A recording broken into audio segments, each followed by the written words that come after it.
For me personally, designing sounds or sound design is one of the most important parts of the ambient music creation process.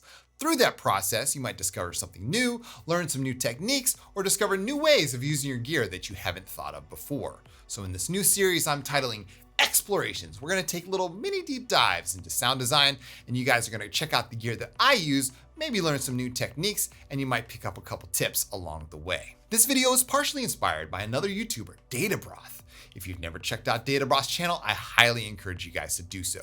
He does daily deep dives on all kinds of different synths, and he's extremely generous with his knowledge. So if you haven't checked out his channel before, go check out Databroth. But if you like this kind of video, make sure you smash that like button on the way in, subscribe to the channel if you guys feel called to do so, and make sure you check out my brand new community on Patreon, where I'm offering exclusive early access to all of my videos, exclusive new tutorials, new presets, and so much more. Check it out in the link down below.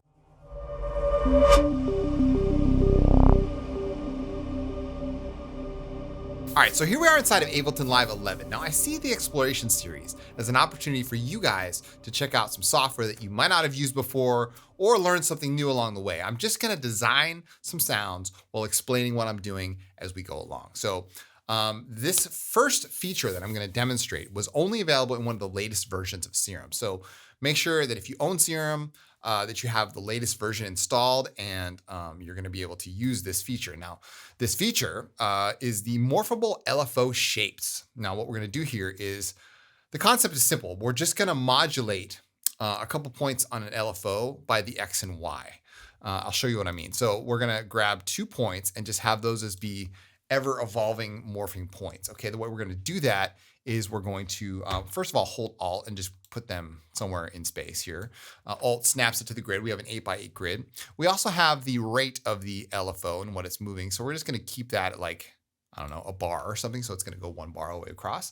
Now, the first thing we're going to do is we're going to pull, just to keep things clean, we're going to take this LFO handle and we're going to pull it over to what we want to modulate. In this case, we're going to modulate the wavetable position. Okay.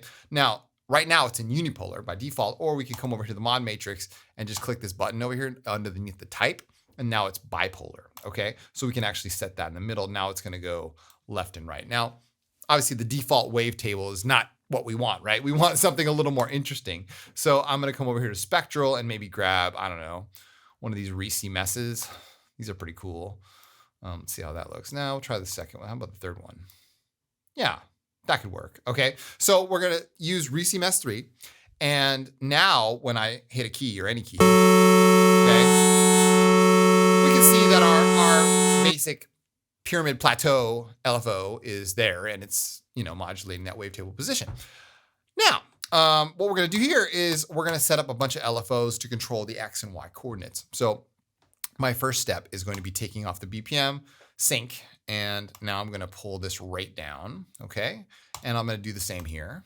And we're going to set up 4 different LFOs. I know that seems like a lot, but it's worth it. Trust me. So we're going to come over here and say, right click. And now we have these new 2 options here, modulate X or modulate Y. So we're going to modulate X and say LFO2 is controlling the X. And you can see this like sort of semi-transparent line shows up, all right? And we're gonna do the same thing and say modulate Y, and we're gonna choose another LFO bus, and we're gonna say LFO3 modulates the Y.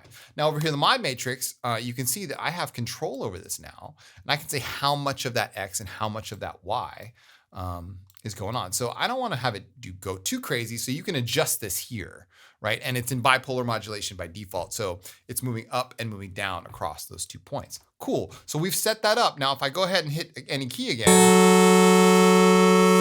you can see, it starts morphing. So now that one LFO point that we had is now moving up and down in space, and it's moving at different times because I randomly set LFO2 and LFO3's rate, okay? Cool. Let's repeat the process. So we're gonna go like this, right click on an LFO point, one of the major LFO white points there, modulate X, and we're gonna say with LFO4 here. Now we haven't even set LFO4 up. What we're gonna do is, yeah, like that. And then we're also gonna do that, modulate the Y with another LFO bus and say LFO5. Okay, cool. Each time we add an LFO or finish the last one, another one gets added. I think we have up to 8 LFOs in Serum. So we're gonna up the level here and then adjust that. Now check this out. So this is ever evolving and changing. Now that's kind of crazy. I think the last LFO, LFO5, yeah, it was still not set to hertz. So we can lower that down.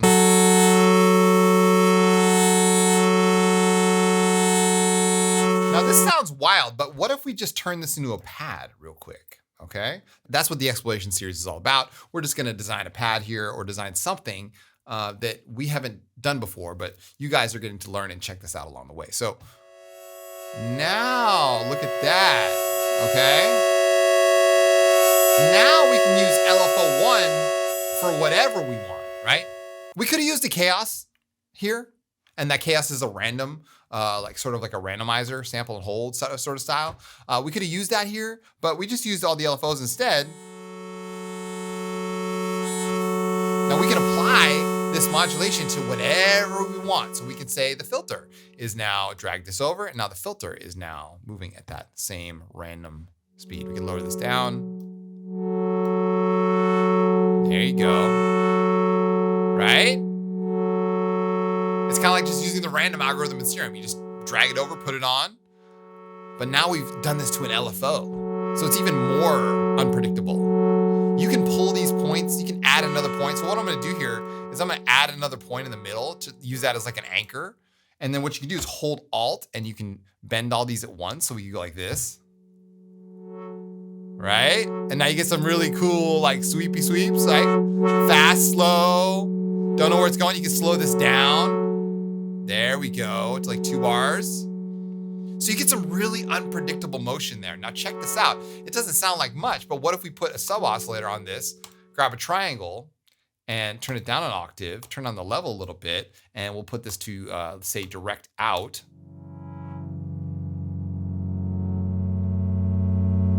That's nice, huh?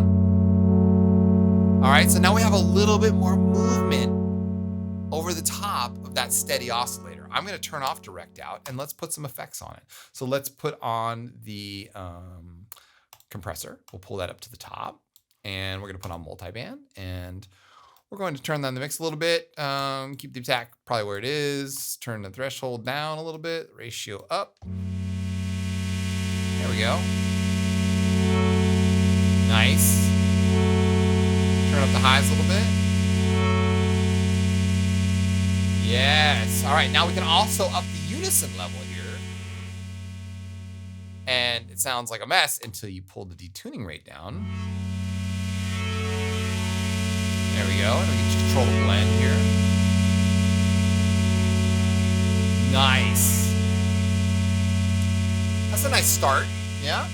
So now let's go over here to the effects section. We're gonna turn on the delay. This is really gonna send it into outer space. So we're gonna turn on the BPM sync, obviously. Turn this to 8th, the old classic signs, 8th. And then underneath here, you have an offset. Now, what if we pull that all the way up to dot? Now we have dotted 8th note, ping pong. Turn up the mix, turn up the feedback. Here we go. Right? So that quick motion of that ever evolving LFO turns into delayed. Nice. Oh yeah. All right. Excellent. Okay, cool. So now let's add a second oscillator. And then maybe we'll call it a day. Okay, so let's add something steady. Maybe a digital oscillator here. Evil sweep. What's this look like? That might be cool. Okay. Now what we can do here is, I would say, this is more of our sort of high piercing one. So we could say, let's put a bend on it, right? All right, cool.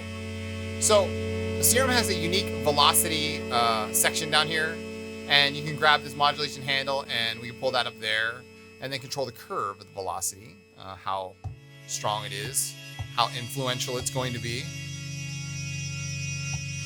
There we go.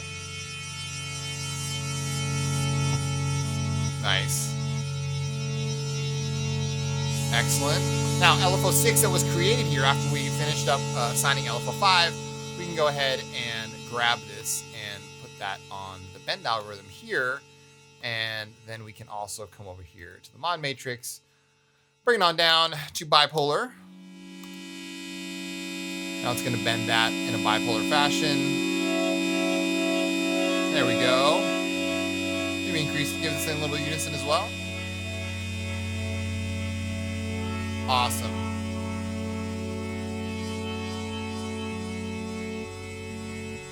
And we'll come back over here to the effects section. Turn on some reverb, increase the size, increase the decay. Turn up the low cut, raise the high cut, turn down the spin and the spin depth, and turn the mix up to 70%. Here we go.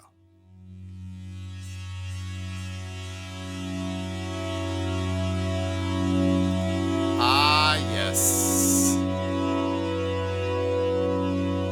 A beautiful, blissful, soaring ambient pad. Let's come back to our modulating dual mountain, two sisters, ever evolving, ever changing LFO. That's pretty cool, huh?